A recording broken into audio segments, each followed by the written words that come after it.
Sifatnya sebenarnya jinak, cuman pada beberapa kasus mungkin karena ukurannya besar atau lokasinya dia dekat dengan dinding rahim, maka akan mengakibatkan banyak keluhan.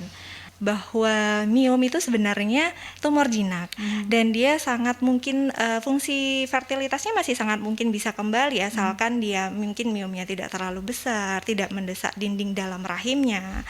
Jadi setelah diangkat ya seperti orang biasa aja, jadi bisa hamil lagi, bisa. 96 FM Merkuri, sahabat, dan sudah waktunya di Perjalanan Rumah Sehat Surabaya, sahabat, di edisi Rabu 28 September 2022. Dan seperti biasa, setiap minggunya kita menghadirkan para pakar, para ahli untuk bisa memberikan kita edukasi dan informasi seputar kesehatan yang tentunya sangat bermanfaat untuk kita semua, sahabat. Dan seperti biasa juga, Perjalanan Rumah Sehat ini merupakan hasil kerjasama dengan Ikatan Dokter Indonesia Cabang Kota Surabaya. Dan seperti biasa juga, sahabat, ya, saya kalau membahas terutama yang berhubungan dengan dekat dengan hostnya pasti tidak sendiri ya. Ada Ellen Pratiwi yang akan menemani saya di Perjalanan Rumah Sehat. Iya, terima kasih Yanti, apa kabar semua sahabat Merkuri? Lama nggak muncul ya, segera ini nemuin dokter-dokter keliling-keliling. Iya, senang banget siang ini kita ketemu lagi dan alhamdulillah meskipun dokter Brahmana lagi keliling-keliling keluar, ya, betul. Responnya agak slow kemarin, tapi alhamdulillah hari ini kita dapat narasumber yang luar biasa. Kita juga baru pertama kali datang ke Merkuri, jadi salam kenal buat Dr. Khoirunisa Novitasari, SPOG MCAT Clean. Dan untuk kali ini tema yang dibahas oleh Dr. Khoirunisa adalah tentang mewaspadai gejala tumor kandungan.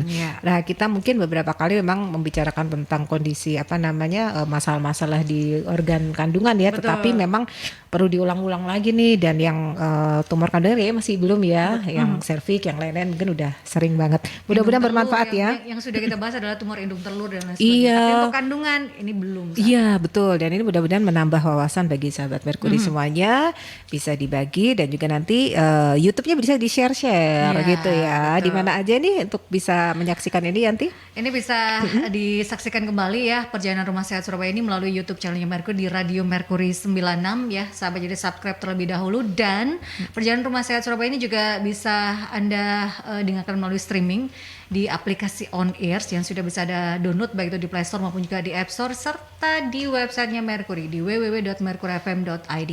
Anda juga bisa bergabung, bertanya bersama dengan narasumber kita di studio, sahabat, baik itu melalui line telepon di 562 0096 atau di WhatsApp call dan juga WhatsApp Messenger di 081 73096, sahabat. Ya. Banyak cara lah pokoknya. Ya, Oke, betul. kita mulai saja ya untuk bincang-bincang kita. Apa kabar, dokter?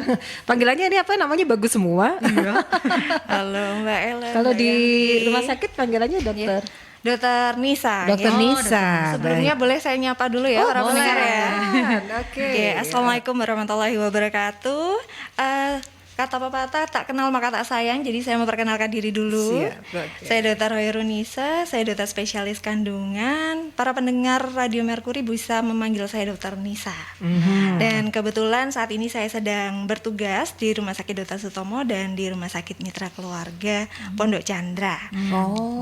Salam sehat semuanya untuk pendengar. Amin. Terima kasih dok. Iya.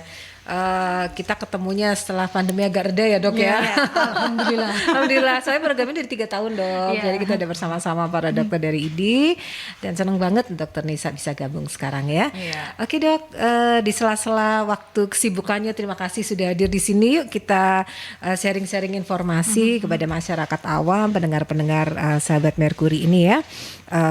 Tentang organ kandungan wanita ini ya. Memang biasanya ada masalah ya, selain konsultasi tentang kehamilan, biasanya SPOG ini kan ngurusin yang masalah-masalah di kandungan dok. Yang umum-umum apa biasanya dok yang sering dikeluhkan oleh wanita? Oke, jadi mungkin sebelum kita menginjak pada problemnya, mungkin supaya memberikan informasi bagi pendengar Merkuri juga, untuk organ ginekologi atau reproduksi wanita itu kan memang ada banyak ya, nggak cuma satu aja ya. Jadi ada ovarium atau indung telur, di mana dia fungsinya itu untuk menghasilkan sel ovum yang nanti akan fungsi untuk fertilisasi. Kemudian juga dia menghasilkan hormon estrogen, progesteron yang juga berfungsi untuk secara reproduktif dan seksual. Kemudian yang kedua, organ berikutnya adalah yang rahim atau uterus. Rahim atau uterus tadi itu dia yang setiap bulannya dia akan melakukan pertumbuhan ya, tentunya pertumbuhan setiap siklus mengikuti siklus menstruasi. Jadi ketika ada pembuahan, dia akan menjadi kantong, menjadi tempat menempelnya kantong kehamilan. Tapi bila tidak ada pembuahan, nanti akan luruh menjadi darah menstruasi yang kita dapat setiap bulannya. Kemudian lanjutnya di bawahnya lagi ada serviks atau mulut rahim. Kemudian ada vagina. Nah, vagina itu lebih ke arah fungsi seksual mungkin ya, karena dia sebagai liang senggama. Kemudian yang selanjutnya, yang paling luar itu adalah vulva atau bibir kemaluan. Nah, masalah-masalah yang biasa dikeluhkan mulai dari keputihan, kemudian gangguan haid, nyeri perut, banyak sekali. Dan gejala-gejala tersebut biasanya akan ujungnya condongnya ke arah tumor kandungan. Sebenarnya tumor kandungan itu mungkin melingkupi semua ya, bisa di indung telur, di rahim. Jadi tempatnya bisa di area yang disebutkan dokter tadi itu. Iya, tumor-tumor yang ada di situ. Oh, begitu. Jadi itu muncul karena mungkin ada gangguan-gangguan di organ-organ tadi ya, Dok ya. Biasanya gejala awalnya apa, Dok? Keputihan itu terus apa? Biasanya kalau pasien datang itu mengeluhkan apa biasanya? Jadi kalau untuk kalau tumor itu kita ada sifatnya macam-macam. Ada yang ganas, ada yang jinak. Nah, gitu. Kita mau ngomongin yang mana dulu? Misalnya ngomongin yang tentang tumor jinak dulu ya. Yang jinak-jinak dulu aja. Biar nggak ngeri ya. Kita ngomongin yang masalah tumor jinak dulu. Ada tumor jinak, misal kita urut deh dari yang mulai yang paling sering ya. Paling sering itu miom. Biasa kan pasien-pasien itu, Dok, waktu OSG ya, ada miomnya nggak sih, Dok, gitu ya kan. Miom itu adalah tumor jinak yang berada di rahim atau uterus tadi. Dia tumbuhnya di otot rahim. Nah, untuk miom itu sendiri sebenarnya berdasarkan penelitian epidemiologinya ditemukan pada hampir 70% populasi wanita. Oh, jadi ada itu? Iya, karena begini, karena 70% pada populasi yang usia reproduksi ya, usia reproduktif ya. Subur ya? Ya, yang masih menghasilkan, tentunya ovariumnya masih berfungsi baik, menghasilkan hormon. Dan salah satu yang menjadi penyebab pemicu terjadinya miom ini tadi adalah hormon estrogen itu tadi, paparan hormon estrogen. Nah, untuk miom itu sendiri sifatnya sebenarnya jinak, cuman pada beberapa kasus mungkin karena ukurannya besar atau lokasinya dia dekat dengan dinding rahim, maka akan mengakibatkan banyak keluhan. Salah satu keluhan yang paling sering itu adalah perdarahan. Perdarahan itu bisa terjadi pada saat menstruasi. Jadi banyak pasien yang mengeluhkan, Dok, kok darah mens saya makin banyak ya. Biasanya itu 1 kali atau 1 hari ganti pembalutnya cuma 3 kali. Sekarang jadi 5, bahkan ada yang 10 kali. Aduh, jadi over gitu ya, Dok ya. Iya, gitu. Kemudian yang selanjutnya mungkin menstruasinya memanjang. Normalnya 5 sampai 7 hari, itu kemudian dia mengeluhkan kok menstruasi saya 2 minggu nggak selesai-selesai ya, Dok.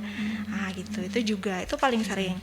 Atau yang konteks yang lainnya mungkin dia tidak mengeluhkan adanya perdarahan, tapi mungkin adanya kok perut saya kayak kerasa begah. Kemudian ada yang kayak ada benjolan. Nah, itu bisa juga, itu salah satu gejala miom karena lokasinya mungkin tidak dekat dengan lapisan dinding dalam rahim. Jadi dia lebih ke efek pendesakan ya. Jadi makanya dia mengeluhkan begah, kemudian ada efek benjolan atau masa pada perutnya gitu. Atau mungkin nyeri perut. Nah, jadi seperti itu. Itu gejala-gejala yang bisa muncul pada saat datang periksa. Jadi itu tadi siapa tahu ada keluhan itu. Harus segera diperiksakan ya, Dok ya, karena tidak bisa diduga-duga kalau nggak diperiksa ya. Betul.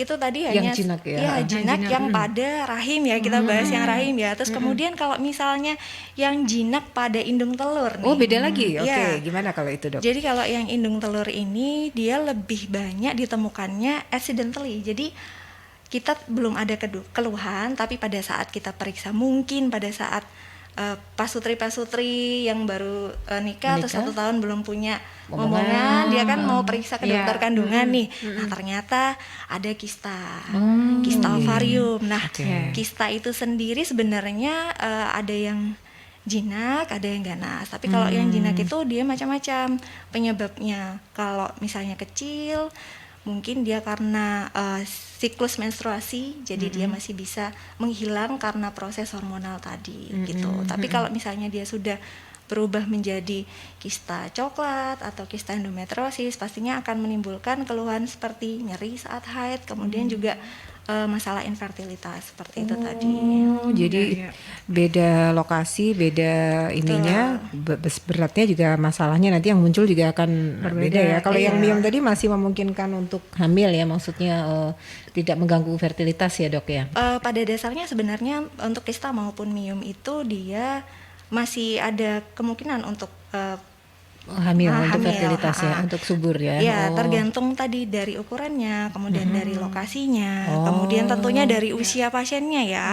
Kalau misalnya usia pasiennya masih muda, itu kan masih bagus ya fungsi hormonalnya. Ya, tentunya masih sangat bisa. Kemungkinan besar untuk bisa diupayakan gitu ya dok ya. Rumit juga ya urusan perahiman ini ya. Sudah tidak terlihat tapi ternyata rumitnya dan tidak semua gitu sama. Berarti maksudnya itu mesti benar-benar tahu, dan yang tahu adalah dokter kandungan. Jadi kalau misalnya menduga-duga mungkin miom, mungkin kista, tidak semudah itu untuk menyimpulkan, karena semuanya harus diteliti di USG dan sebagainya. Gimana Yanti? Silakan. Kadang juga kan orang banyak berpikir ini banyak yang berada di masyarakat. Kalau miom itu istilahnya masih istilahnya akan sembuh atau hilang sendiri. Saat hamil tuh akan ikut. Katanya gitu tuh dok. Bener nggak sih dok? Kita kan orang awam. Nggak usah diapa-apain, nanti pas hamil nanti hilang sendiri gitu. Ada yang gitu. Nah ada itu manca, padahal belum tentu begitu ya dok ya. Gimana? Jadi kalau misalnya untuk miom itu tadi seperti yang saya sampaikan bahwa miom itu dipengaruhi oleh hormonal ya, kondisi hormonal. Jadi ini kita ngomongin faktor resiko berarti ya. Jadi pada beberapa tadi yang seperti yang saya sampaikan 70% bisa memiliki miom tadi ya. Tapi pada populasi yang beresiko itu akan lebih mungkin terjadi. Nah, siapa sih populasi yang beresiko ini? Yang pertama itu tentunya dari genetik ya. Kalau genetik kita nggak bisa memodifikasi ya, itu sudah bawaan ya. Pada beberapa penelitian dikatakan bahwa kalau ras-ras tertentu dia memiliki kecenderungan untuk terjadi miom, misalnya pada ras Afrika dan Amerika. Itu satu. Kemudian pada riwayat-riwayat keluarga yang misalnya neneknya atau ibunya punya sakit miom, mungkin juga bisa menurunkan atau secara genetik menurunkan bakat-bakat itu kepada turunannya seperti itu. Jadi itu juga menjadi salah satu faktor resiko. Kemudian yang ketiga itu jumlah paritas. Nah, jumlah paritas atau jumlah anak ya ini kita ngomonginnya. Kalau misalnya semakin banyak anaknya, misalnya 3 ya, dibandingkan dengan pasien yang belum memiliki anak, itu yang memiliki resiko lebih tinggi untuk terjadi miom itu yang belum punya anak. Karena dia terpapar estrogen lebih banyak, lebih lama. Seperti yang Mbak Yanti katakan tadi, kalau misalnya hamil, itu kan katanya dibilang menurunkan ya. Sebenarnya bukan hilang ya, tapi dia karena terbantu oleh hormon progesteron tadi itu. Estrogennya lebih diredam karena dia dalam kondisi hamil, sehingga pertumbuhan miomnya tidak tertekan. Betul sekali begitu. Jadi itu dia faktor resikonya lebih pada yang nuliparitas atau paritasnya rendah seperti itu. Terus yang selanjutnya itu pada pasien dengan obesitas. Obesitas itu juga memiliki resiko untuk terjadinya mioma uteri karena dikaitkan dengan penumpukan adipos atau lemak itu nanti bisa mengkonversi hormon. Hormon tadi akan mempengaruhi pertumbuhan si miom tadi, begitu. Oke, jadi biasanya mungkin disarankan untuk menurunkan berat badan gitu dok ya? Iya, betul sekali. Iya. Wah, rumit pokoknya betul. ya. Itu baru miom. Iya, itu baru miom. Belum yang lain-lain ya. Nah, banyak juga yang berpikir bahwa kalau miomnya sudah diangkat itu bukan akhir penyelesaian. Solusi, maksudnya selesai gitu. Ya, bukan selesai, tapi bisa lagi muncul kan. Apa betul gitu ya dok ya? Tidak menjaga pola makan dan lain sebagainya gitu. Atau kenapa kok bisa muncul lagi gitu dok?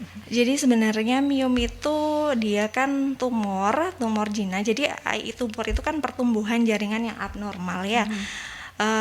dia itu ketika diambil ya hilang gitu ya, begitu ya kita katakan sembuh, tapi suatu ketika dia juga bisa kambuh lagi ya, kembali lagi. Tadi problemnya adalah paparan hormon tadi. Kalau misalnya sumber hormonnya masih aktif, ovariumnya kan masih berfungsi baik, kemudian faktor resikonya masih punya nih semua, ya tentunya masih ada kecenderungan untuk dia bisa kambuh. Seperti itu.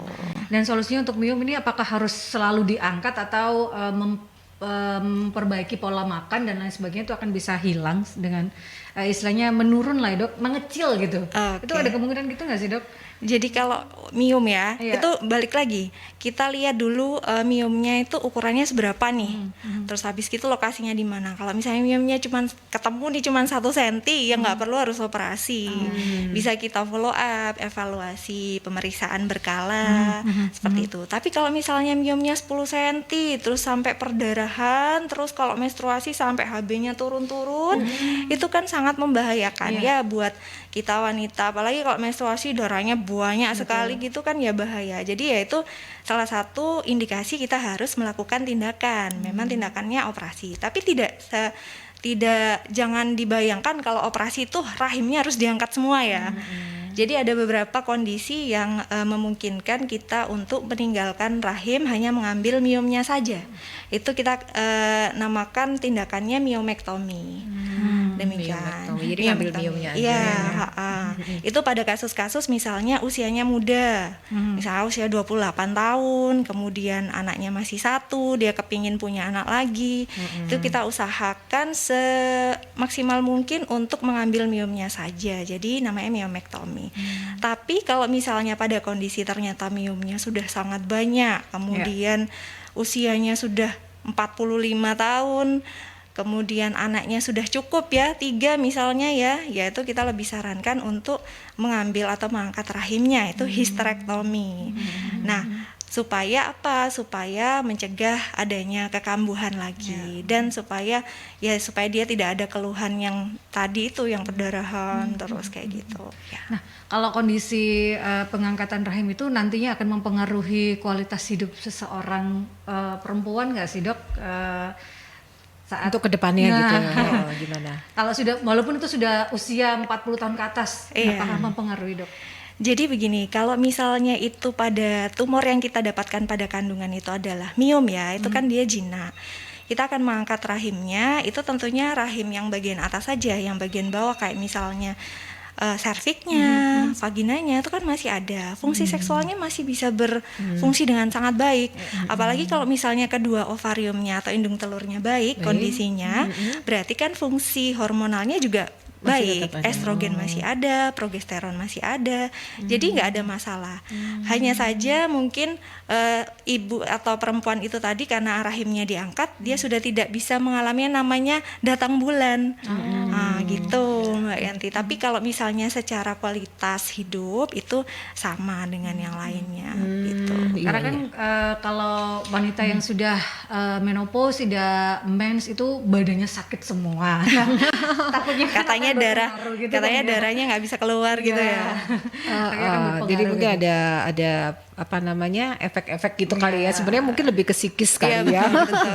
Kita ke penelpon terlebih dahulu. Silakan. Selamat siang, Merkuri. Selamat siang, Assalamualaikum warahmatullahi wabarakatuh. Waalaikumsalam warahmatullahi wabarakatuh. Monggo Pak Sumarwito. Ya. Dokter apa juga tahu nama dokter kandungan dulu, sekarang mungkin Profesor Prayit ya. Dulu di Rumah Sakit Budi Mulya. Budi Mulya dulu, sekarang kan rumah sakitnya sudah tutup, ganti rumah sakit apa gitu ya. Itu dia bisa, dok sebelum hamil saya minta supaya anak saya itu laki-laki. Dia bisa. Jadi dia bisa bikin disuntik atau dikasih apa gitu, dia bisa laki-laki. Tapi dokter itu malah dia tidak kawin katanya gitu. Karena juga begini dok, saya dengan istri yang dulu itu istri saya itu anak saya itu 4, punya cucu 14. Terus saya tidak kecocokan, cerai, saya kawin lagi. Itu tidak bisa hamil-hamil. Makanya saya sudah punya anak 4 ya. Itu hamil-hamil sudah sampai seperti sapi itu ya, di apa ya, imunisasi apa seperti sapi itu loh. Inseminasi. Nah ya itu juga nggak berhasil. Aku bayi tapi nggak mau. Terus saya bawa ke paranormal. Paranormal itu ngomong, anu aja lah, mancing pakai mungut anak. Mungut anak saya. Baru 3 tahun, 4 tahun ya. Terus ada lagi paranormal yang lain. Oh ini bisa punya anak nanti gitu. Gitu. 4 tahun baru punya anak kandung dari isi yang isi sambung itu. So, sekarang kenapa saya dulu bisa punya anak? Sekarang ini kok nggak bisa tokcer seperti yang dulu? Apa tembakannya itu kurang pas ya dengan anunya isi saya ya. Jadi gitu. Lantas juga ada satu lagi, Mio itu keponakan saya. Mio itu katanya wah ini sulit, ini nggak bisa punya anak. Mium Pak. Iya, Pak Mium, Asmar, ya, ya. Mium itu nggak bisa punya. Ternyata sekarang bisa punya anak. Barusan aja lahir anaknya. Tapi anaknya sering masuk rumah sakit. Jadi sakit-sakitan terus, sakit gitu. Ya, nggak tahu apa gejalanya begitu. Satu lagi, kan ada kadang-kadang hamil di luar kandungan. Loh, kok iso salah kok manggone kandungan kok iso di luar iki apa carane iku? Bayi ini kok iso pindah-pindah gitu lah. Ya itulah itu cuma saya kadang-kadang membingungkan dan kadang-kadang anak dan ibu itu misteri ya, misteri. Jadi wah ini bayi tabung gampang-gampang. Ternyata bayi tabung itu rumit sekali gitu. Belum tentu berhasil. Terima kasih. Assalamualaikum warahmatullahi wabarakatuh. Waalaikumsalam. Dirangkum Panjang Banyak ya, sekali banyak. pertanyaannya. terkait dengan kesehatan reproduksi, bukan kandungan saja Iya, gitu ya. Olahraga tembak menembak. Oke, silakan dokter. Satu persatu. Jadi Ya. yang tadi pertanyaan yang pertama tentang ini ya, apa namanya? Seorang dokter kok ada dokter yang bisa saya pengen anak cowok Oh, dong iya. gitu. Saya pengen anak perempuan gitu. Sebenarnya program anak jenis kelamin itu Ya, bisa atau tidak ya, ya, itu betul. ya. Jadi mungkin kalau menjawab pertanyaan kita bisa request jenis kelamin atau tidak itu sebenarnya bisa pada proses kalau misalnya kita melakukan bayi tabung. Karena pada bayi tabung kan kita memilih ya gen mana gitu kan ya. Ya. Kita bisa memilih, kemudian bisa menentukan mau jenis kelamin apa. Tapi kalau misalnya kehamilannya alami atau inseminasi, itu kita bisa sih berusaha dengan beberapa cara. Mungkin kita berhubungannya mungkin menjelang waktu ovulasi atau beberapa hari sebelum ovulasi, kemudian bagaimana pose-pose berhubungannya, kemudian kiat-kiatnya dengan intake nutrisinya, mungkin yang si bapak harus lebih banyak makan protein, yang ibu lebih banyak diet sayur, buah, kemudian tinggi kalium dan sebagainya, itu bisa. Cuman ya kembali lagi kalau misalnya untuk jenis kelamin ya semua kan manusia berusaha, yang menentukan ya Allah Subhanahu wa taala, betul ya, begitu ya. Tapi kalau untuk menentukan jenis kelamin yang pasti kalau misalnya bayi tabung bisa gitu. Untuk yang Kemudian istilahnya baru 4 tahun mendapatkan momongan, sedangkan yang istri Yang pertama sebelumnya, itu ya. udah punya 4 orang anak gitu dok. sebenarnya yang tadi ditanya tentang tembakannya bagaimana, apakah sudah nggak jitu lagi? Jadi begini, kalau misalnya kita mengomong masalah fertilitas ya, itu bukan masalah satu orang, tapi pasangan. Jadi yang suami dan istri harus dipastikan dua-duanya memang sehat secara reproduksi. Kalau mungkin Bapak sudah tidak diragukan karena yang sebelumnya sudah punya anak ya, begitu. Jadi yang harus tekankan adalah kalau untuk masalah fertilitas itu adalah berjalan berdua, jadi pasangan suami dan istri. Kalau misalnya ada berapa tahun belum punya momongan, itu harus dicari kira-kira penyebabnya apa tadi, yang tadi mungkin entah ada kista endometriosis atau miom dan lain sebagainya. Dan tadi mungkin disebutkan ya sempat Miom, ada yang miom susah punya anak tapi ternyata lahir juga, tapi setelahnya sakit-sakitan. Apakah itu mempengaruhi kualitas sel telur atau bagaimana? Jadi seperti yang saya sampaikan tadi, bahwa miom itu sebenarnya tumor jinak dan dia sangat mungkin fungsi fertilitasnya masih sangat mungkin bisa kembali asalkan dia mungkin miomnya tidak terlalu besar, tidak mendesak dinding dalam rahimnya. Jadi setelah diangkat ya seperti orang biasa aja, jadi bisa hamil lagi, bisa Itu. Jadi nggak ada masalah. Fungsi fertilitasnya ya akan baik seperti semula. Nggak mempengaruhi sel telur juga gitu Anda, ya. Gitu. kemudian juga nggak ada berpengaruh dengan anaknya yang sakit-sakitan ya. Betul, beda kalau itu. Mungkin berhubungan dengan pemberian ASI, apakah cukup atau tidak? Karena kan Iya. ASI antibody bayi Iya. gitu. Hari pertama. Nah, kemudian hamil di luar kandungan kok bisa? Kok bisa pindah-pindah katanya Pak Sumarwita Iya. tadi. Kamu di luar. Iya. Nah, ini mungkin yang beberapa pendengar belum paham mengenai istilah hamil di luar kandungan ya. Gampang banget ya, Dok. Iya betul. Oh, Jadi oke. memang ada hamil di luar kandungan itu kita sebutnya dengan kehamilan ektopik. Nah, kehamilan ektopik itu kenapa sih kok bisa terjadi? Jadi memang pada yang wajarnya itu kalau misalnya terjadi pembuahan itu si embrio atau calon janinnya, kantong kehamilannya akan menempelnya di dinding rahim. Tapi ketika pada saat itu kan dia berjalan tuh, dia melakukan perjalanan dari ovarium ya, indung telur menuju ke dinding rahim itu kan dia melalui satu saluran. Namanya tuba falopi. Saluran indung telur itu bentuknya seperti pipa. Nah, ketika ada kelainan pada misalnya di salurannya, entah ada pembengkakan atau peradangan, infeksi betul, yang menyebabkan salurannya menjadi menyempit. Nah, itu si embrionya tadi itu Nggak bisa akan lewat. betul, akan tertahan di situ. Tertahan di situ lalu menempel di situ, kemudian dia berkembang menjadi janin. Nah, terjadilah yang namanya kehamilan ektopik. Jadi nempelnya tidak lagi di dalam dinding rahim tempatnya yang seharusnya, tapi dia di saluran telurnya. Oh, itu. Begitu. Jadi tetap di area apa namanya? Organ Ginekologi wanita. Tidak, artinya itu di luar banget, di luar pintu enggak sih, tetap di koridor itu, cuman di pipanya itu Dia tadi. lagi di lorong gitu Di ya. lorong. Lorongnya lagi sempit. Oh, Pak. lagi ada Jadi nggak masalah bisa gitu ya. lewat. Biasanya ada masalah itu ya tadi ya, Dok Iya, ya. dan kalau misalnya terjadi kehamilan ektopik seperti itu, nah itu dia pentingnya USG pada trimester 1 ini jadi malah nyinggung yang lain ya ini ya. Iya, karena biar tahu persis Iya, gitu ya. jadi Dok, ya. sangat penting sekali. Kadang beberapa orang nanti aja Lambat USG ya, Dok, kalau ya. sudah trimester mau lahiran, nah, terus untuk lihat jenis kelamin aja kan. Nah itu salah banget. Jadi begitu kita tahu kita misalnya nih telat terus tes pack positif, alangkah baiknya kita pastikan periksa ke dokter kandungan, terus di USG kan, kita supaya tahu kantongnya bener nggak sih ini ada di dalam kandungan, di rahim ataukah di luar.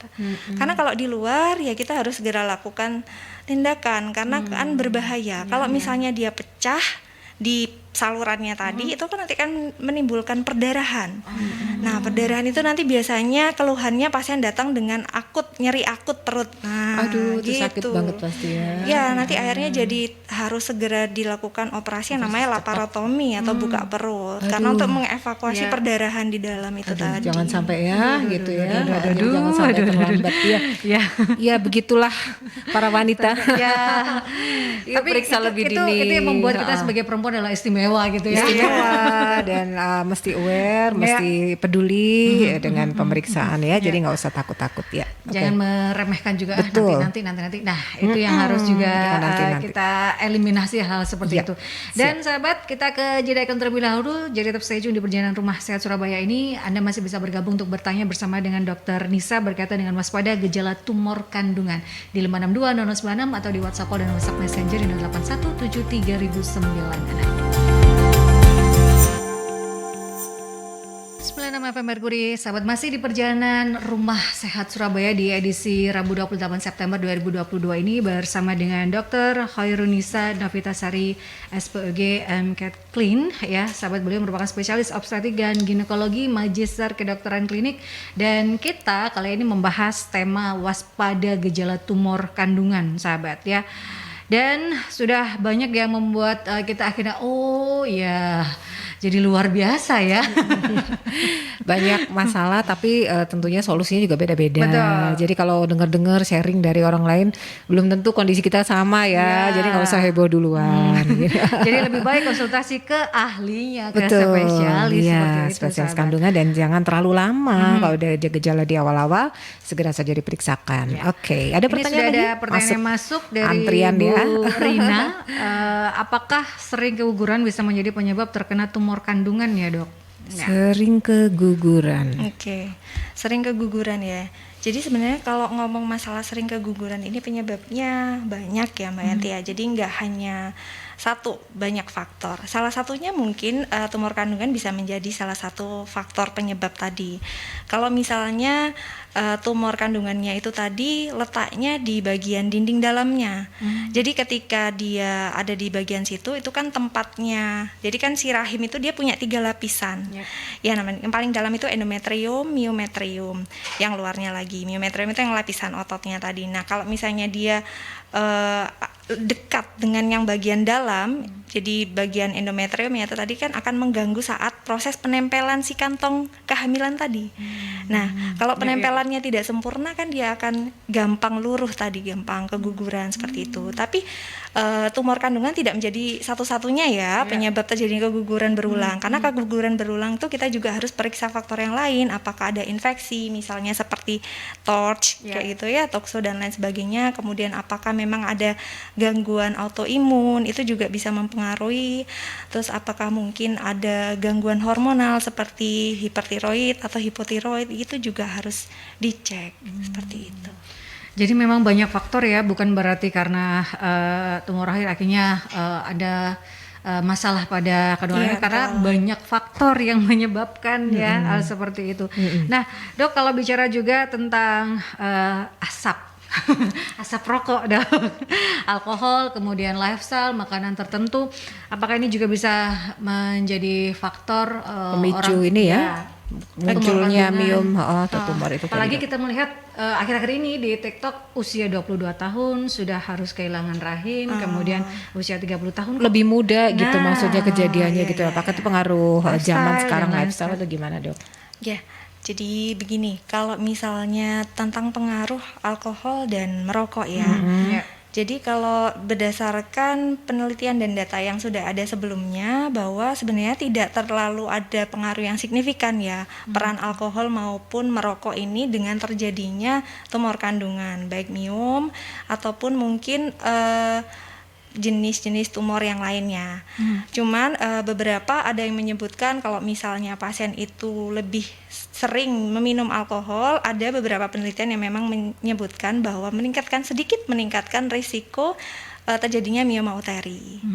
Kemudian pada kondisi yang pasien dengan perokok berat itu juga meningkatkan resiko terjadinya kanker ovarium, tapi yang tipe tertentu pada tipe-tipe musinus. Tapi kalau misalnya secara keseluruhan itu sebenarnya tidak terlalu berperan signifikan. Jadi kembali lagi ke faktor resiko yang lain yang saling membantu ya dan mempengaruhi terjadinya itu tadi. Jadi nggak bisa satu karena makanan atau karena rokok, karena alkohol aja.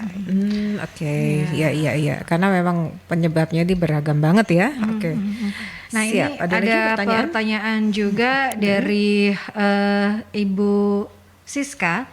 Dok, apakah tumor kandungan itu nantinya bisa berubah menjadi kanker dan kondisi seperti apa yang menyebabkan hal tersebut?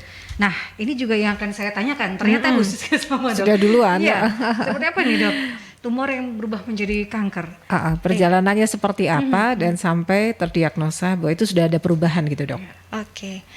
Nah, jadi kalau misalnya untuk tumor menjadi kanker ini kita ngomongin masalah tumor yang di rahim ya, misalnya tumor yang di rahim itu misal miom nih, sebenarnya miom itu jinak, dia sifatnya jinak. Jadi kalau misalnya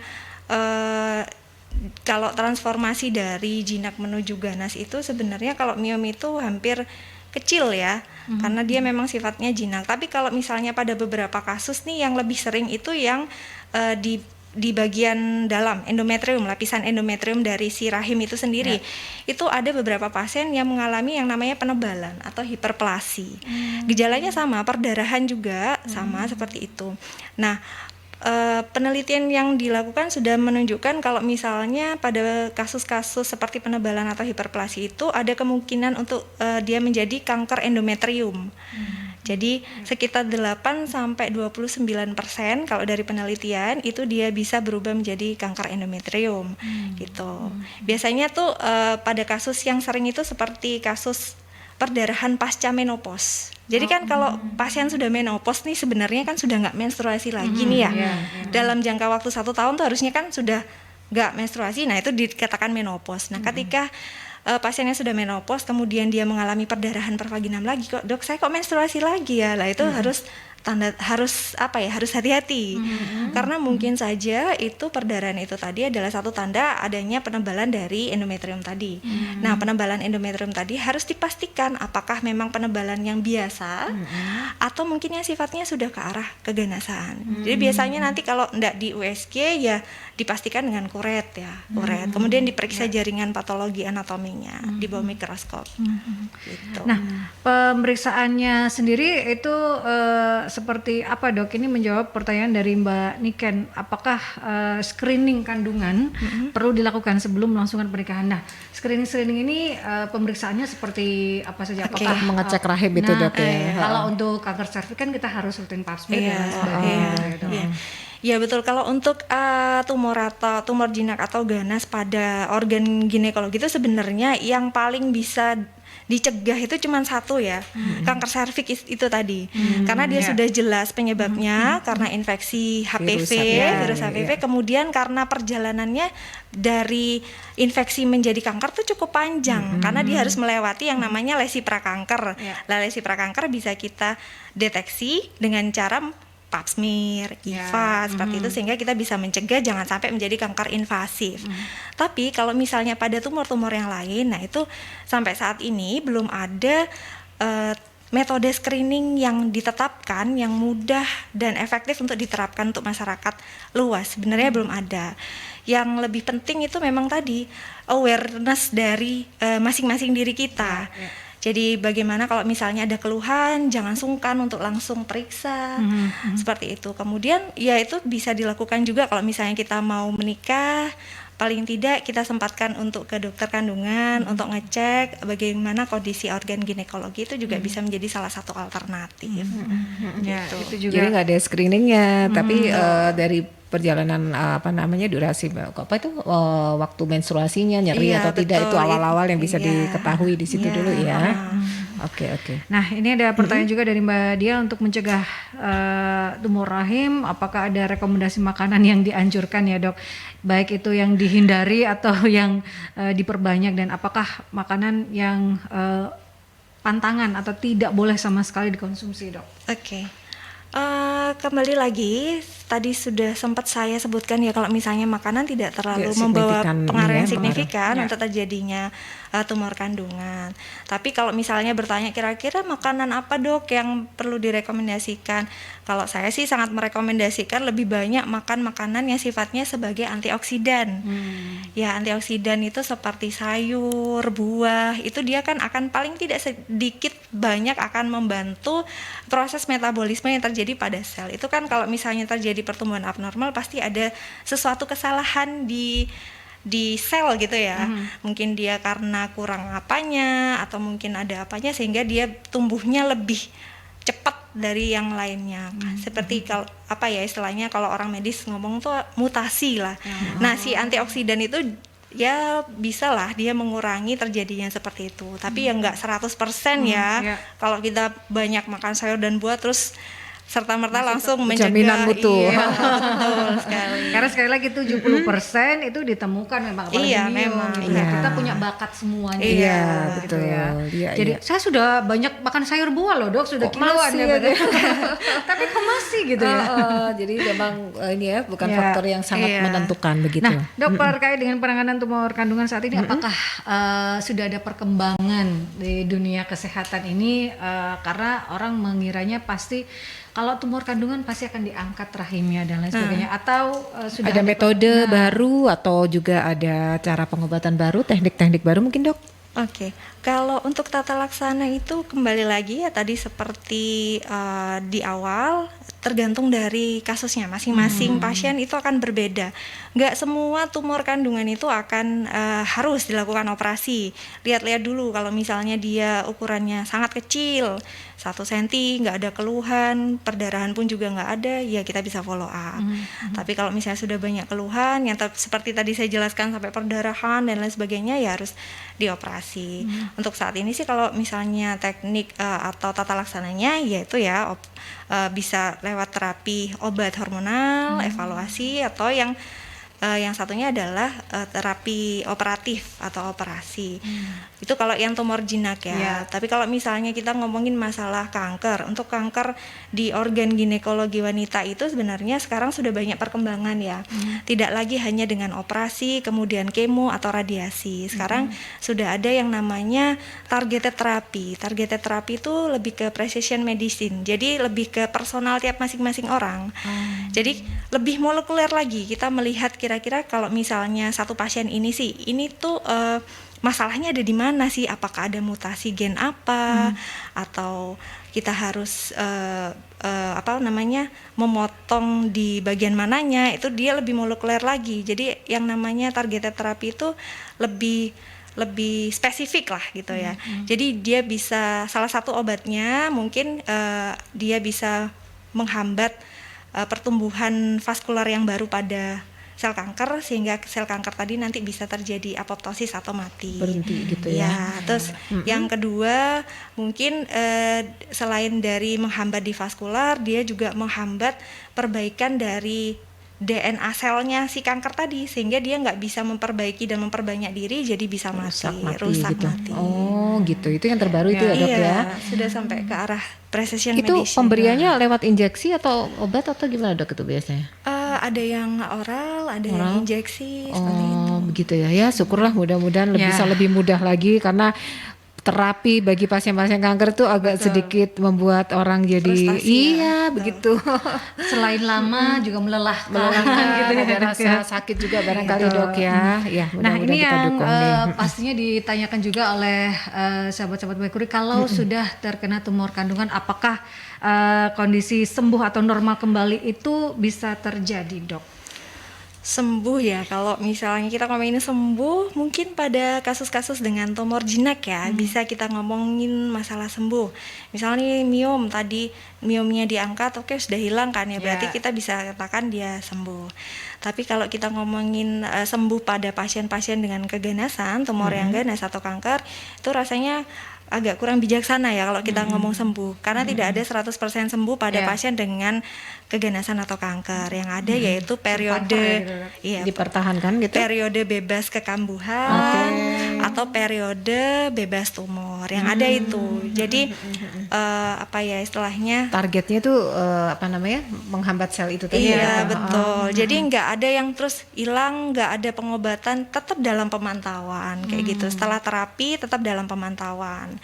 Jadi karena periode mungkin saat itu bebas kekambuhan nih, tapi kita nggak tahu ke depannya masih mungkin bisa kambuh kan, makanya tetap harus dalam pemantauan.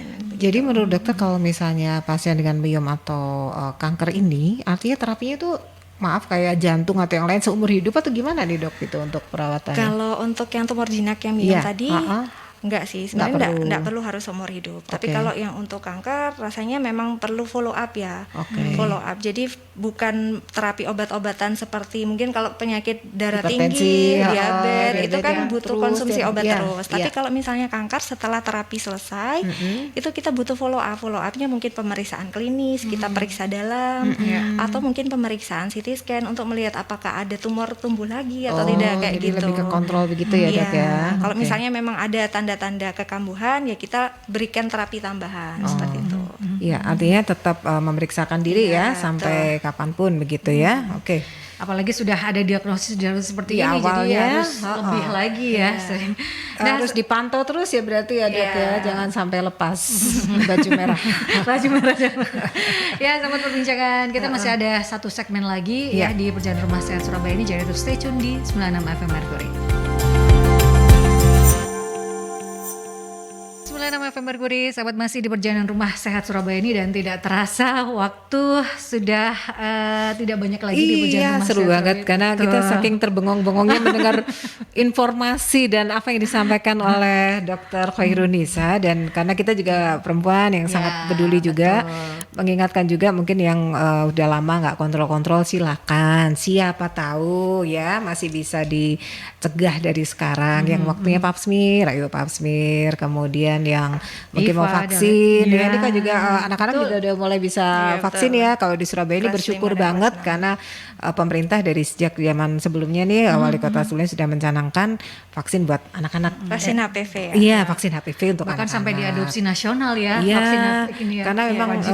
penting banget ya dok ya ini ya, karena untuk mencegah juga supaya Indonesia juga turun ini para apa namanya Kanker yang serviknya. kanker serviknya. Oke, sampai di apa ini namanya sesi yang terakhir kayaknya banyak pesan-pesan ini. Nah, pesan-pesan sehat dok untuk Iya. terutama para kaum wanita, Kaum wanita, perempuan ini, iya supaya deh. sehat dan paling tidak terhindar dengan yang ya menakutkan ini loh. Itu Iya. seperti apa dok pesannya? Iya, jadi kalau untuk pesan-pesannya ya sebenarnya yang paling penting dan esensial bagi kita para wanita itu yang penting yang pertama adalah kita harus tahu siklus menstruasi kita ya. Dari Jadi, situ itu penting ya, penting jangan sekali. diabaikan tanggalnya. Mensinya harus dicatat nih tiap Catat. bulan. Terlalu Maju, cepat juga perlu Udah banyak diwaspadai. aplikasi sih sebenarnya. Terlalu Iya, lambat. pakai aplikasi nggak apa-apa loh. Oh gitu ya.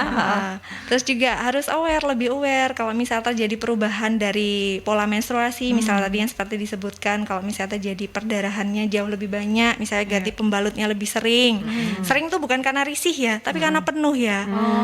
Takutnya ada yang cuma sedikit terus ganti, sedikit ganti. Nah, itu juga menjadi salah satu kewaspadaan kita, salah satu kewaspadaan kita. Kemudian kalau misalnya ada nyeri haid juga harus waspada. Kemudian yang kedua ya jangan takut-takut lah, jangan sungkan untuk memeriksakan kondisi kandungannya, organ ginekologinya ke dokter kandungan.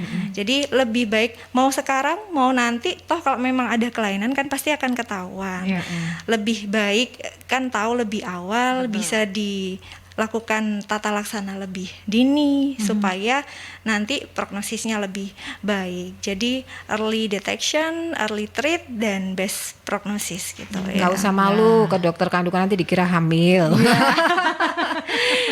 Mungkin bisa ajak orang tua, kakak, adik semuanya. Jadi kan maksudnya memberikan dukungan ya. Mungkin adik-adik remaja-remaja ini takut tuh dikira, waduh ini belum nikah kok ke dokter kandungan gitu ya. Jadi bisa didampingi oleh keluarga gitu ya. Tidak harus yang ingin program hamil saja yang ikut Iya, berkandungan jadi mindsetnya itu ya, mesti Dok, ya. dirubah Harus bahwa dirubah untuk memeriksakan mindsetnya. kandungan ke dokter kandungan tidak hanya yang berurusan dengan kehamilan, tetapi juga permasalahan-permasalahan di seputar rahim ya. Oke, kesehatan reproduksi kita lah ya. iya. Gitu. Kalau misalnya ada yang nggak remaja putri, mungkin yang eyang-eyang juga bisa periksa ya dok ya. Bisa, Oke. Ada orang berpikir sudah tua. Udah tua ya. nggak usah Itu ya, Dok, periksa ya. gitu. Jadi ada ya. Usia-usia itu yang juga harus jadi perhatian. Selama ya. kita hidup menjadi wanita ya nggak ada masalah menurut saya oke. periksa ke dokter kandungan. Siap, Ya. begitu ya. Silakan mendaftarkan diri, dicatat dulu jadwalnya dan juga siapa di list keluarganya yang lama tidak kontrol ini ya. Silakan Kontrol diajak bareng-bareng. bareng-bareng, ajak tetangga-tetangga juga ya. Tapi biasanya kalau di vaskes-vaskes di kampung biasanya ada ya, itu rutin ya biasanya untuk Ya. pemeriksaan puskesmas biasanya ya. Kalau untuk pemeriksaan rutin kayaknya belum ya kalau di puskesmas ya. Kalau Mungkin pemeriksaan. IFA atau apa Oh, gitu? kalau screening untuk kanker serviks ya bisa IFA. Kalau IFA pemeriksaan ada. tuh tergantung dari orangnya sendiri-sendiri Iya, ya. betul. Kalau misalnya untuk yang screening, kita ngomongin screening di vaskes seperti puskesmas bisa kita lakukan IFA. Oke. Untuk yang kanker serviks ya. Tapi kalau untuk gejala yang lain, ya itu dari masing-masing kita yang harus punya kewaspadaan untuk melakukan pemeriksaan. Iya, nggak usah diupra-upra, kesadaran Ya, sendiri. betul. Karena letaknya itu sudah dalam, tidak terlihat, jadi kita harus lebih aware lagi ya Iya. terkait dengan kesehatannya. Dan sahabat, waktu kita harus pamit ya, harus mengakhiri perjalanan Rumah Sehat Surabaya di edisi Rabu 28 September 2022 dan sekali lagi terima kasih untuk Dr. Khairunisa Novitasari SPOG MCAT Clean yang sudah memberikan kita banyak edukasi dan informasi Sama-sama. seputar tumor kandungan ini, sahabat ya, terutama di kesehatan reproduksi ini supaya kita sebagai perempuan harus lebih aware lagi untuk menjaganya, sahabat. Dan Anda bisa kembali mendengarkan perjalanan Rumah Sehat Surabaya ini yang hadir setiap hari Rabu dari pukul 11 hingga 12 siang. Dan perjalanan Rumah Sehat ini juga bisa Anda saksikan kembali di YouTube channelnya Mercury di Radio Mercury 96, sahabat. Terima kasih juga untuk Ikatan Dokter Indonesia Cabang Kota Surabaya yang sudah menghadirkan para pakar, para ahli untuk bisa memberikan kita edukasi dan informasi di era seperti sekarang ini, sahabat. Dan waktunya saya Anta Lestari dan juga Ya, saya Helen Pratiwi. Terima kasih, semoga bermanfaat apa yang disampaikan oleh Dr. Koini Risa. Kita ketemu lagi lain waktu ya, Dok ya. Siap. Oke, sukses selalu dan sehat Terima selalu. kasih, Salam Mbak buat Ellen, Mbak teman-teman Yanti. di rumah sakit semuanya. Dan tanpa terasa memang ini bulan September tahun 2022 ini sudah habis ya. Dan tinggal beberapa bulan lagi. Semoga kerjasama yang baik dengan Ikatan Dokter Indonesia Cabang Surabaya tetap berlanjut. Amin. Semoga semakin banyak warga yang tahu dan makin banyak juga warga yang lebih sehat. Oke, Ellen Pratiwi dan juga Yanti undur diri. Selamat siang, sampai bertemu kembali. Salam untuk seluruh keluarga tercinta. Assalamualaikum warahmatullahi wabarakatuh.